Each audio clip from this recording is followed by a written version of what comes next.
Silence.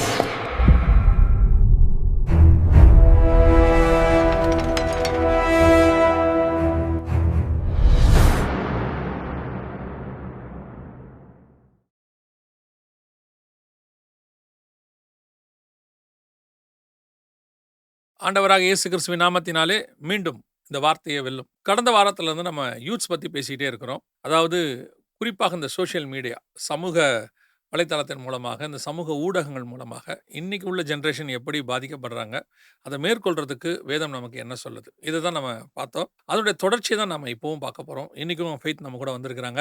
அவங்ககிட்டயே நம்ம தொடர்ச்சியா அவங்ககிட்ட இந்த காரியங்களை கேட்க போறோம். பிரைஸ் லார்ட்மா. Praise lord uncle. போன வாட்டி பேசினது ரொம்ப பிரயோஜனமா இருந்தது. அதாவது இந்த யூத்ஸ் பத்தி நம்ம குறிப்பாக இந்த ஜென்ஸின்னு சொல்லக்கூடிய 16-29 உள்ளதான அந்த வயதுக்கு உட்பட்டவர்களை குறித்து நம்ம பார்த்தோம். ஸோ நம்ம அதை தொடர்ச்சியா அடுத்து இப்போ இந்த சோஷியல் மீடியாவை தாண்டி சோஷியல் மீடியாக்குள்ள இருக்கக்கூடியதான சில விஷயங்களை நம்ம பார்க்கணும்னு பார்க்குறோம். எதை பத்தி பார்க்கலாம் இன்னைக்கு? நான் ஃபர்ஸ்ட் ஜென்ஸினால நம்ம ஜென்ஸியோட ப்ராப்ளம் அட்ரஸ் பண்ணிடலாம் அங்கிள் ஃபர்ஸ்ட். ஓகே. இப்போ இருக்கிற பெரிய ட்ராப் சோஷியல் மீடியா தான். அது எதனால வருதுன்னா ஃபோன்னால. நான் நினைக்கிறேன் பிசாசு 7,000 வருடங்களா கிட்டத்தட்ட 7,000 வருஷங்களா மனிதர்கள பார்த்துட்டு இருக்கான். ஒவ்வொரு ஜெனரேஷனும் ஒவ்வொரு யுகத்திலயும் அவன் ஒவ்வொரு மாதிரியான ஒரு ட்ராப் வைக்கிறான். இப்போ சோஷியல் மீடியா மிகப்பெரிய ட்ராப். நெறைய பேர் இந்த ஜெனரேஷன்ல பரலோகத்துக்கு போக முடியாம போகலாம். அப்படி அது இருக்கிறதுனா, அது ஃபோனா தான் இருக்கும்னு நான் நெனைக்கிறேன். ஏன்ஷியன்ட் ரோம்ல ஒரு ஐடியாலஜி இருந்திருக்கு. அது என்னன்னா, பிரெட் அண்ட் சர்க்கஸ்ன்னு சொல்றாங்க அங்கிள். அப்படின்னா, அந்த பாலிட்டிக்கல் ரீடர்ஸ்லாம் என்ன செய்வாங்கன்னா, அந்த என்டர்டெயின்மென்ட், அதாவது அந்த காலத்துல அந்த கொலேசியம்லலாம் அந்த சண்டை போடுறது அதெல்லாம் காமிச்சுட்டு, ஃபுட் குடுத்துட்டா, ஃப்ரீயா ஃபுட் குடுத்துட்டா, அவங்க வேற எதையுமே கேள்வி கேட்க மாட்டாங்க. ஒரு விஷயத்துக்குள்ள அடங்கியே இருப்பாங்க. அதுதான் இப்ப இருக்கிற இந்த காலத்துல இருக்கிற என்டர்டெயின்மென்ட்ன்னு நான் நெனைக்கிறேன். ஃபோன்ல இருக்கிற என்டர்டெயின்மென்ட். இப்ப ஜென்ஸி மட்டும் கிடையாது. 50ஸ்ல இருக்கிறவங்களும் ஃபோன் அடிக்டட் நான் பார்த்துருக்கேன். அவங்க காலைல எந்திரிச்சாங்கன்னா, அந்த ஃபோன் எடுத்துட்டு உட்கார்றவங்களையும் நான் பார்த்துருக்கேன். 100%. என்னன்னா, நான் வேற எதையுமே சிந்திக்க கூடாது. வேற எதையும் நான் கேள்வி கேட்றக்கூடாது. நான் அது நம்ம நாட்டு நடப்ப மட்டும் பேசல. நான் யாரு? நான் எங்க இருந்து வந்திருக்கேன்? நான் எதுக்கு இந்த உலகத்துல வாழ்றேன்? நான் இறந்த பிறகு என்ன? அப்படின்ற ஒரு தேடுதல் இருக்கிற இப்படி நெறைய பேர் யோசிச்சு தேடியே தேவனை கண்டடைந்தவங்களா இருக்காங்க அங்கிள். இதெல்லாம் பண்ண விடாம நான் காலைல எந்திரிச்சோன்னா 4 நியூஸ் பார்க்கணும். ஐயோ! இன்னைக்கு இது நடந்துருச்சா? அப்படின்னு சொல்லி அத பார்த்துட்டு, அடுத்து நான் வேற வீட்ல இருக்கிற பிரச்சனைகள், அடுத்து ஃபோன்ல அன்னைக்கு ஒண்ணு பார்த்தோமே, அந்த வீடியோட கன்டினியூவேஷன் என்னன்னு பார்ப்போம். அப்படியே பிரெயின ட்ராப் பண்ணி, நம்ம தேவனுக்குள்ள கேள்வி கேட்காம, தேவனுக்குள்ள வளர விடாம பண்ற ஒரு மிகப்பெரிய ட்ராப் அந்த பிரெட் அண்ட் சர்க்கஸ அவன் இப்ப மாடர்ன் டெக்னாலஜில பிசாசு கொண்டு வச்சிருக்கான். இன்னைக்கு உள்ளது இன்னைக்கு இந்த விதமா இந்த இருக்கு. விதமா இருக்கு. சோ அதுதான் என்டர்டெயின்மென்ட். சோ இத யாரெல்லாம் இப்படி ஒரு விஷயம் இருக்கு அப்படின்னு அதை யோசிச்சு ஜெயம் கொண்டு வெளியில வராங்களோ, அவங்க பரலோகத்துக்கு போகலாம். நான் அதை இதா சொல்லலாம் அங்கிள். எல்லாத்துலயும் நம்ம ஜெயம் கொள்ளணும். எத்தனையோ வருடங்களா எத்தனையோ பேர் எத்தனையோ விஷயத்துல ஜெயம் கொண்டுட்டு இருக்காங்க. நம்ம கரண்ட் ஜெனரேஷன் நம்ம இதை ஓவர் கம் பண்ணி தான் ஆகணும். இது நம்மளுக்கு முன்னாடி வச்சிருக்க ட்ராப் தான். இத நான் 100% சொல்றேன். இந்த 2 வேர்டு இருக்கு டிஃபரன்ஸ். நம்ம ஆண்டவர் என்ன சொல்றாரு?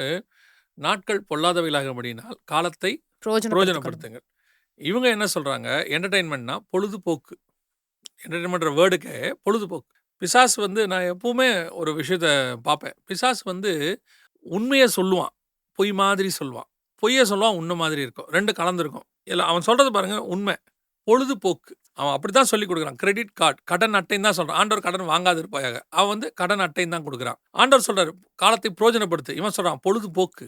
இன்னைக்கு இந்த பொழுதுபோக்குன்ற என்டர்டெயின்மெண்ட் தான் இப்போ நீங்க சொன்ன இந்த ஒரு விஷயம். எல்லா காலத்திலும் என்டர்டெயின்மெண்ட் இருக்கு. நீங்க சொன்ன மாதிரி ரோம காலத்துல பிரெட் அண்ட் சர்க்கஸா இருக்கும். ஒரு காலகட்டத்தில் விளையாட்டு, ஜிம்மு, அதாவது உடம்ப இது பண்றதுன்றது ஒரு பீரியட்ல பயங்கரமா இருந்துச்சு ஜிம்னாசியம். அதுக்கப்புறம் பார்த்தீங்கன்னு சொன்னா டிராமாஸ். இந்த டிராமா வந்த பிறகு அதுக்கப்புறம் சினிமா. இப்போ ஃபோன். ஸோ அடிக்ஷன் அல்லது ஜனங்களை டைவர்ட் பண்ணி தங்கிட்ட வச்சுக்கிறதுக்கு பிசாசு எல்லா காலகட்டத்திலும் ஏதோ ஒரு டூல். நீங்க சொன்ன அதே காரியம் தான். ஆனா இப்போ அன்னைக்கு ஒரு சினிமான்னா ஒரு 2 மணி நேரம் பார்ப்பாங்க. அவ்வளோதான் வந்துருவாங்க. அதுக்கு மேலே இருக்காது. 3 மணி நேரத்துக்கு மேலே இருக்காது. 2வது அதை பார்க்கணும்னு சொன்னா ஒரு இடத்துல போய் உட்காந்து பார்க்கணும். அப்பா, அம்மா எல்லாரும் சேர்ந்து தான் பார்க்க முடியும். இப்போ அப்படி இல்ல. அதே சினிமான்னு தான் நம்ம சொல்றோம். ஆனா சினிமா மட்டும் இல்ல. அன்னைக்கு சினிமாவுக்கு ஒரு ரெஸ்ட்ரிக்ஷன் இருந்துச்சு. இந்த வயசுக்காரங்க இதை பார்க்கணும், இந்த வயசுக்காரங்க இதை பார்க்கக்கூடாதுன்னு ஒரு ரெஸ்ட்ரிக்ஷன் இருந்துச்சு. எல்லாமே இருந்தது. பெற்றோருடைய கைடன்ஸ் கூட இருந்தது. ஆனா இப்போ அப்படி இல்ல. போக போக போக மோசமாயி 100% எல்லாம் கையில கிடைக்க ஆரம்பிச்சிருச்சு. அதாவது ஜனங்கள் பொழுதை போக்குகிறதுங்கிறது இப்போ ஃபோன்ல மட்டும் தான் இருக்கு. அதனால இப்போ இந்த ஜென்ஸி இல்ல, நீங்க சொன்ன மாதிரி 50 வயசு, 40 வயசு எல்லாருமே இதுக்குள்ள இருக்காங்க. அடிக்ஷன்ல இருக்காங்க. சரி, இப்போ இந்த அடிக்ஷன்ல இருக்கிற இவங்களுக்கு நீங்க இந்த யூத்ஸுக்கு ஒரு அட்வைஸா பண்ணா என்ன செய்வீங்க நீங்க? கட்டாயம் அங்கிள். இந்த அடிக்ஷன் வந்து நான் வந்து இன்னும் ரொம்ப அதிகமா யோசிச்சது. நீங்க எப்பயுமே சொல்வீங்க, நம்ம மனிதர்கள் வந்து கிரியேஷன் அந்த பதம் உங்களுக்கு கிடையாது. ஏதோ ஒரு கிரியேட்டட் ஆன விஷயத்த நம்ம மறுபடியும் புதுசாக்குவோம் அதுதான். அப்போ சோசியல் மீடியால நன்மையும் இருக்கு, தீமையும் இருக்கு. ஆனா கொஞ்சம் தீமை அதிகமா இருக்கிற மாதிரி இருக்கு. உண்மையில அதுதான். நம்ம சோசியல் மீடியா வழியா தான் காஸ்பல் நெறைய இடத்துக்கு போகுது. நெறைய பேர் ரட்சிக்கப்படவும் செய்றாங்க. அதுல மாற்று கருத்து இல்ல. பட் ஆனா நான் என்ன சொல்ல வரேன்னா, இந்த தீமை அத வந்து பகுத்தறியிற திறன் நமக்கு கட்டாயம் வேணும். அது கர்த்தரால மட்டும் தான் நம்மளுக்கு குடுக்க முடியும். எவ்வளோக்கு எவ்வளவு நம்ம வந்து அடிக்டிவா இருக்காங்கன்னா, ரீப்ளேஸ் பண்ண ட்ரை பண்ணணும் அங்கிள். ஏன்னா ஓகே. பிசிக்கல் பைபிள் கையில கட்டாயம் வச்சுக்கணும். நான் ரொம்ப அதிகமா வெரி சொல்ல நைஸ்மா. விரும்புறேன். எக்ஸலன்ட். இது சொல்லுங்க, நீங்க சொல்லுங்க. ரொம்ப சந்தோஷம். பிசிக்கல் பைபிள் இப்ப ஃபோன்ல படிக்கிறது ஓகே தான். இது வந்து என்ன ஆகும்னா, நாளைக்கு இதுவே உங்களுக்கு அடிக்டிவ் பிராக்டிஸ் ஆகும். இதனால நெறைய கண் பார்வை பிரச்சனை நெறைய இருக்கு. செடென்டரி லைஃப் எல்லாமே. Physical Bible has its own advantage எப்பயுமே. அப்ப அந்த பைபிள் எடுத்து கையில படிக்கிறப்போ, you are not using your screen. அத தான் நான் மெயினா சொல்ல வரேன். அத படிங்க. கர்த்தரோட தனிச்சு ஒரு இடத்துல உட்காரணும். அது வந்து சர்ச்ல இருக்க யூத்ஸ்க்கு சொல்றேன் அங்கிள். இதெல்லாம் சொல்றப்ப எப்படி டைம் போகுமா, நீங்க இத எடுத்து உட்கார்ந்து பாருங்க. எவ்ளோ டைம் உங்களுக்கு போகுதுன்றது உங்களுக்கே தெரியும். அவ்ளோ இன்ட்ரஸ்டிவா இருக்கும். நீங்க கர்த்தரோட உட்கார்ந்திருக்கிற மாரியான சந்தோஷம் வேற எதுவுமே கிடையாது. பொழுது போகாது. பொழுது புரோஜனமாயிடும். புரோஜனமாயிரும். கர்த்தருக்குள்ள புரோஜனமாயிடும். இன்னொன்னு என்னன்னா, பிசாசோட அல்டிமேட் கோல் என்னன்னா, நம்ம பிரெயின டம்ப் பண்ணணும் அங்கிள். எவ்ளோ எவ்ளோ நான் முட்டாளாகுறேனோ, அவ்ளோ அவ்ளோ அவனுக்கு கிரெடிட். ஏன்னா, கர்த்தர் படைத்திருக்கிற இந்த மூளைன்றது அவர தேடுறதுக்கான டிசைன்ல படைச்சிருக்காரு. அவர் கூட உட்கார்ந்து டோபமைன் வாட்டெவர் அந்த கெமிக்கல் எல்லாமே வந்து பயங்கர கர்த்தரோட கனெக்ட் பண்றதுக்கு தான் இது படைச்சிருக்காரு அங்கிள். நான் இன்னொன்னு நல்லா இதா அந்த சொல்லணும்னா. டிசைனே அத அதான். பேஸ் பண்ணி தான் அதுக்கு தான். இருக்கு. ஏன்னா ஓகே. எப்பயுமே சொல்லுவாங்க, ஒரு வாட்ச்‌க்கு பிரச்சனைன்னா, வாட்ச் பண்ணவர்ட்ட தான் கொண்டு போவோம். அப்ப நம்மளோட டிசைன் வந்து அவர் கூட ஒன்றி இருக்கிறது தான். ஒரு மீன தண்ணீலருந்து எடுத்துட்டா, அந்த மீன் செத்து போயிடும்ல அங்கிள். அந்த மாரி அவர்ட்டருந்து நம்மள பிரிச்சா நம்ம செத்து போயிடுவோம் ஸ்பிரிச்சுவலா. ஸோ, அவர் கூட எவ்ளோக்கு எவ்ளோ நம்ம நேரம் செலவிடுறோமோ, அவ்வளோக்கு எவ்ளோ நம்மளோட பிரெயின் நல்லா ஒர்க் பண்ணும். பிசாசுக்கு என்னன்னா, அல்டிமேட்டா நம்மள வந்து டம்ப் பண்ணி, பிரெயின ஒண்ணுமே இல்லாம ஆக்கி, ஒரு ஒரு ஒரு எப்படி சொல்றது? ஒரு மாயையான ஒரு என்விரான்மென்ட்குள்ள கூட்டிட்டு போணும் அங்கிள். அவ்வளோதான். வேற ஒண்ணுமே கிடையாது. அத எப்ப யூத் வந்து பிலீவ் பண்றாங்களோ, நம்ம பண்றது வந்து ஒரு மாயையான ஒரு விஷயத்துக்குள்ள உட்கார்ந்துருக்கோம். நாளைக்கு நம்மள வந்து நாளைக்காக திங்க் பண்ணக்கூடாது. ஆனா, நாளைக்கு நான் எங்க போறேன்றத நம்ம கட்டாயம் திங்க் பண்ணணும். அப்படின்னு நான் சொல்றேன். நான் கவலைப்படக்கூடாது நாளைக்காக. ஆனா, what's tomorrow? I want to go and see my காட்ன்ற அந்த மெச்சூரிட்டி வந்தா எட்டர்னல் போதும். மெச்சூரிட்டி வரணும். எட்டர்னல் மெச்சூரிட்டி வரணும் அங்கிள். அதுதான். ம். நான் ஒரு விஷயம் நான் பார்க்குறது இப்ப இருக்க ஜெனரேஷன்ட்டமா, நான் அடிக்கடி மெசேஜ்லயும் அததான் ஆண்டவர் எனக்கு சொல்ல வைக்கிறாரு. என்ன அப்டின்னா, எனக்கு தேவையில்லாததை தெரிஞ்சு கொள்வதும் குப்பை தான். கட்டாயம். எனக்கு என்ன தேவையோ, அத நான் தெரிஞ்சுக்கிறதுல நியாயம் இருக்கு. அவசியம் இருக்கு. ஆனா, இன்னைக்கு இருக்கக்கூடியதான மக்கள்ட்ட ஒரு ஒரு விதமான அ அறிவு மாயைன்னு சொல்லணும். என்னன்னா, நெறைய தெரிஞ்சுக்கணும். நெறைய தெரிஞ்சுக்கணும். அதாவது இப்ப எப்படி ஆக்கிட்டோம்னா, அவருக்கு எல்லாம் தெரியுங்க. அதிலேயே அவங்களுக்கு ஒரு பெருமை இருக்கு. அவர்ட்ட எந்த டாபிக் கேட்டாலும் பேசுவாரு. அப்படி ஒரு ஆள் உலகத்தில் கிடையாது. இருக்கவே முடியாது. நீங்க ஆல்பர்ட் ஐன்ஸ்டைன்ட்ட போயிட்டு கேட்டீங்கன்னா, பிசிக்ஸ் நல்லா பேசுவாரு. மேத்ஸ் தெரியாது அவருக்கு. கட்டாயம் அவங்க ஃபீல்ட்ல மட்டும் தான் அவங்க அவங்க ஃபீல்ட்ல கரெக்ட்டா அவங்க இருப்பாங்க. அதனால ஆல்பர்ட் ஐன்ஸ்டீன் வந்து முட்டாளா? இல்லையே. அவர் ஃபீல்டுக்கு இப்ப சச்சின் டெண்டுல்கர் வந்து நல்லா கிரிக்கெட் விளையாடுவாரு. அவர வந்து நீங்க செஸ் விளையாடுவாரான்னு கேட்டீங்கன்னா, கிடையாது. விளையாட தெரியும். ஆனா செஸ்ஸ பத்தி சாம்பியன் கிடையாது அவர். இதுதான் அவருக்கு தெரியும். இன்னைக்கு ஒரு குரூப் என்ன விரும்புதுன்னா, எல்லாமே தெரிஞ்சுக்கணும். சோசியல் மீடியால போய் அஸ்ட்ரானமி. அஸ்ட்ரானமியும் படிக்கிறான். அதே நேரத்தில கீழ போயிட்டு ஜியாலஜிக்கல் சம்மந்தப்பட்ட விஷயங்களையும் படிக்கணும். அத தெரிஞ்சுக்கணும், இத தெரிஞ்சுக்கணும். எல்லாத்தையும் தெரிஞ்சுக்கிட்டு ஒரு இடத்துல உட்காந்துக்கிட்டு எல்லாம் தெரிஞ்சா மாரி பேசணும்னு அவங்க நினைக்கிறாங்கல்ல. இதுதான் மிகப்பெரிய ட்ராப்ங்கிறேன் நானு. அதுக்கு ஒரு நியூரோலாஜிக்கலா சொல்லிருக்காங்க. ஃபீல் ஆஃப் லெஃப்ட் அவுட்ன்னு. இன்னைக்கு நான் அத பார்க்கலைன்னா எனக்கு இது தெரியாம போயிடுமே அப்படின்றது வந்து ஒரு நியூரோலாஜிக்கல் கண்டிஷன். அது பிரெயின் வந்துட்டு டம்ப் ஆகுதுன்னு அர்த்தம் அது ஆக்சுவலி. அதாவது பெற்றோருமே இந்த ரீல்ஸ் எல்லாம், வீடியோஸ் எல்லாம் பிள்ளைகள வச்சு போடும்போது, தான் பிள்ளைக்கு எல்லாம் தெரியுதுங்கிறத ஃபோக்கஸ் பண்ற மாரி தான் போடுறாங்க. அது தெரியுது. இத பார்க்குற 10 பெற்றோருக்கு என்ன தோணுதுன்னா, தான் பிள்ளையும் அந்த மாரி வரணும். கம்பேரிசன். ஆ ஒரு ஸ்கில் அதுக்கு. அந்த ஸ்கில் அதுக்கு இருக்கு. எல்லா ஸ்கில்லும் எல்லாருக்கும் இருக்காதுல்ல. மீன் கடல்ல நல்லா நீச்சல் அடிக்கும். அத மான் கூட ஓட சொன்னா ஓட முடியாதுல்ல. மான் நல்லா ஓடும். கடல்ல போ சொன்னா போகாதுல்ல. ஒவ்வொருத்தருக்கும் ஒரு ஸ்கில் இருக்கு. இன்னைக்கு என் பிள்ளை எல்லாத்துலயும் வளரணும். ஒரு ஸ்கூல்ல சேர்க்கும்போது படிக்க தானே சேர்க்குறோம். ஆனா நீங்க போய் பாருங்க. நான் அதான் எப்பவும் சொல்லுவேன். இந்த ஃபோன் இருக்குல்ல. இந்த ஃபோனுக்கான மெயின் பர்ப்பஸ் என்ன? ஃபோன் பேசுறது. பேசுறது தானே. இப்போ கேமராக்குன்னு தனியா ஒண்ணு இருக்கு. கேமரான்னு ஒண்ணு இருக்கு. வாட்சுன்னு ஒண்ணு இருக்கு. வால் கிளாக் வாட்ச் ஒண்ணு இருக்கு. டேப் ரெக்கார்டர் அல்லது சிடி அல்லது சாங் கேட்கறதுக்கு ஐபாட் அப்படின்னு ஒண்ணு இருக்கு. இது எல்லாத்தையும் மொத்தமா இது உள்ள இருக்கு. அப்படிதானே? All in one. இப்போ ஒரு ஒரு ஃபோனுக்கு விளம்பரம் குடுக்கும்போது, இத்தனை மெகா பிக்சல் கேமரான்னு சொல்லி விளம்பரம் குடுக்குறாங்க. நீங்க நல்லா கவனிச்சு பாருங்க. நம்முடைய மெயின் நோக்கம் ஃபோனுடைய ஃபோக்கஸ் என்னன்னு கேட்டா பேசுறது. அதுல எந்த மாற்றமும் இல்ல.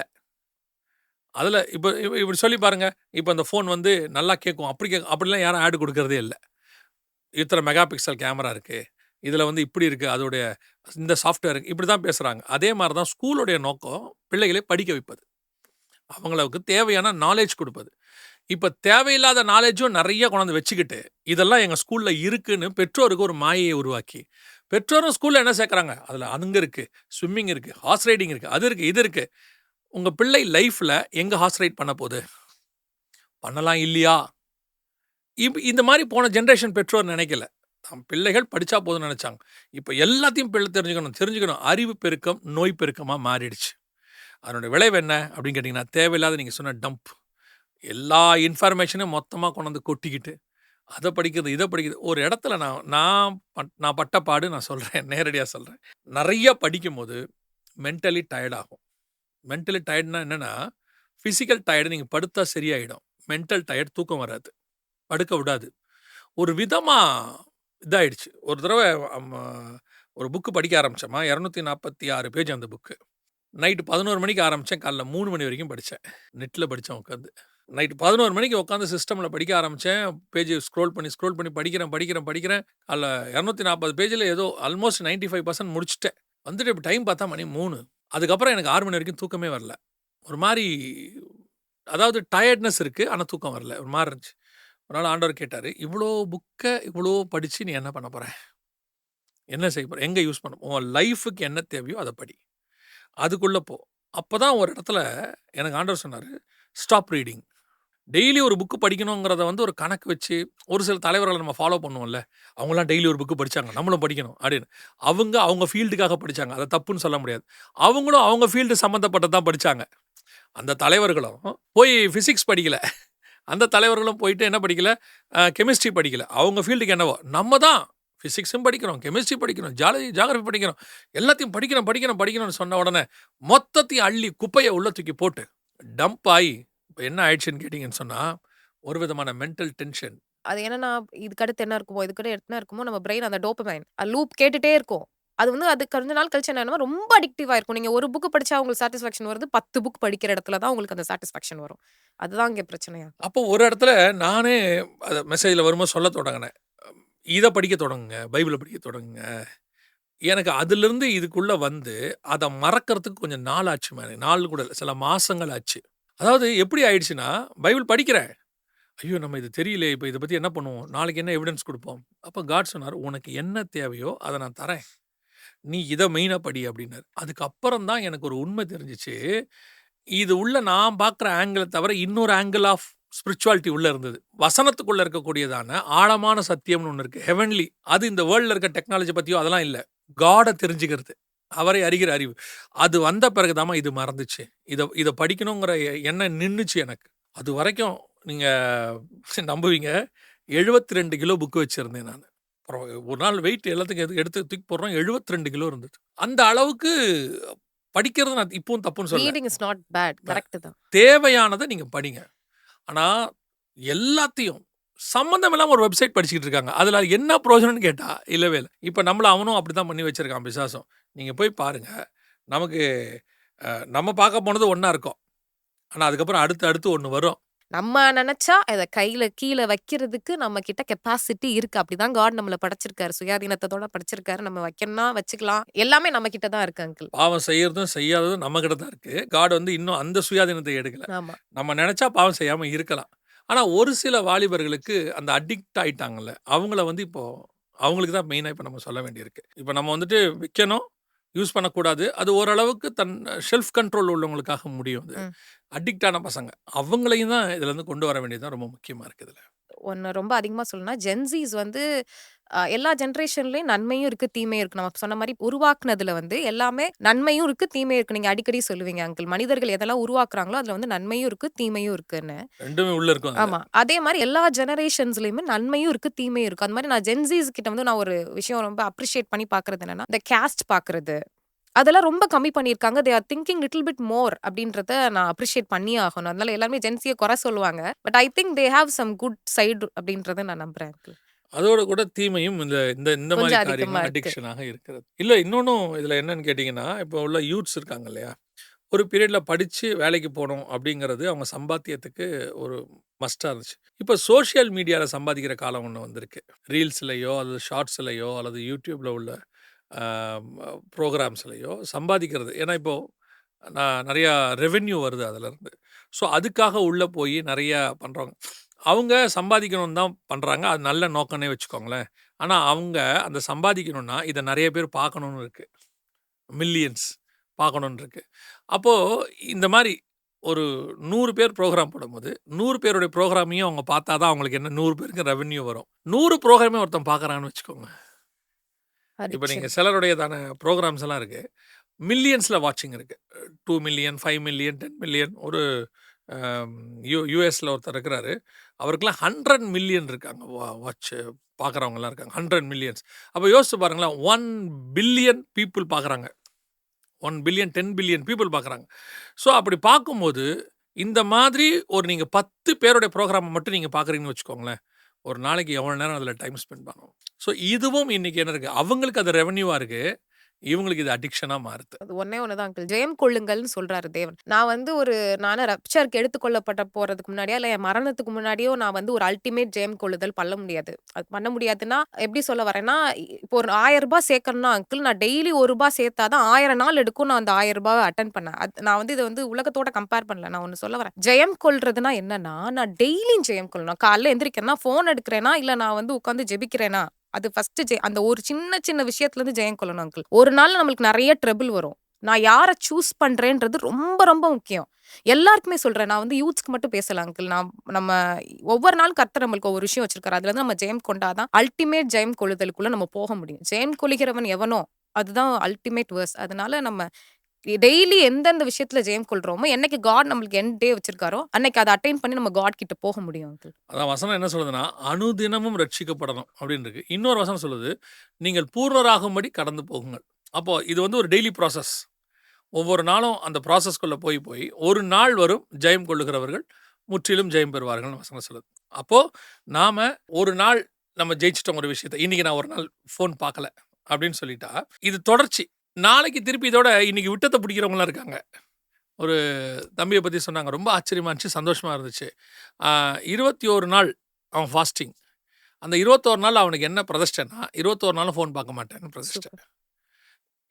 எனக்கு அதில ஒரு பெரிய சந்தோஷம் என்னன்னா, அந்த 21 நாள் முடிக்கும்போது மெடிக்கலியாவும் சொல்லுவாங்க, சைக்காலஜிக்கலும் சொல்லுவாங்க. ஒரு விஷயத்த நம்ம 21 நாள் தொடர்ந்து செஞ்சுட்டோம்னா, நம்ம பிரெயின் பிரெயின் என்ன அடாப்ட் ஆயிடும்னா, ஆயிடும். அது அடாப்ட் ஆயிட்டு, திருப்பி அதுக்கு அது அடாப்ட் ஆயிடும்.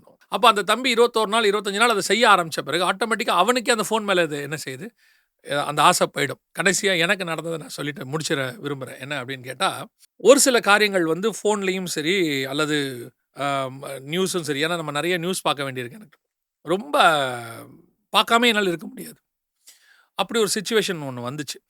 வந்தபோது நான் சும்மா இருந்தேன்னா, ஒரு 5 நிமிஷம் சும்மா இருந்தேன்னா எடுத்து அத பார்ப்பேன். அந்த நியூஸ் என்ன வந்திருக்கு. ஏன்னா சில சேனல்ஸ்லாம் நம்ம இது பண்ணி வச்சிருப்போம். சப்ஸ்கிரைப் பண்ணி வச்சிருப்போம். அதுலேருந்து நமக்கு நியூஸ் வந்துகிட்டே இருக்கும். அப்படி பார்க்க ஆரம்பிச்சபோது, ஒரு நாள் எனக்கு ஆண்டவர் சொல்றாரு, "இன்னைக்கு இத பார்க்காதன்னு."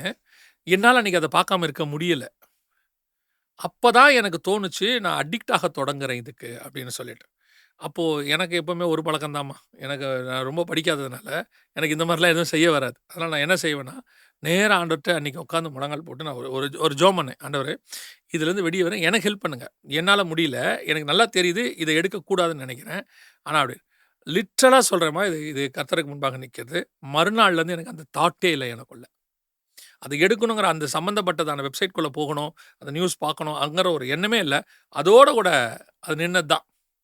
எத்தனையோ நாட்கள் ஆயிட்டு. எதுக்கு நான் சொல்ல வரேன் அப்படின்னு கேட்டா, நம்மளால விட முடியாததா இருந்தாலும், தேவன் உதவி செய்தால், நமக்கு இக்கட்டில தான் அவர் உதவி செய்றாரு. ஆபத்து காலத்துல என்னை நோக்கி கூப்பிடுன்னு இருக்கு. நம்முடைய காரியங்கள நமக்கு உதவி செய்யறதுக்கு தான் ஆண்டவர் பரிசுத்த ஆவியானவர் கூட இருக்கிறார். ஸோ நான் எக்ஸ்பீரியன்ஸ் பண்ணதுனால சொல்றேன். இன்னைக்கு உள்ள பார்க்குறவங்களுக்கும் சொல்றேன். பெரியவங்களுக்கும் இது பொருந்தும். எல்லாருக்கும் சொல்றேன். ஒரு விஷயம் முடியல, என்னால முடியல. நான் ஆசைப்படுறேன். இப்ப இந்த செய்தியெல்லாம் கேட்கும்போது எனக்கும் அப்படி இருக்கணும்னு ஆசையா இருக்கு.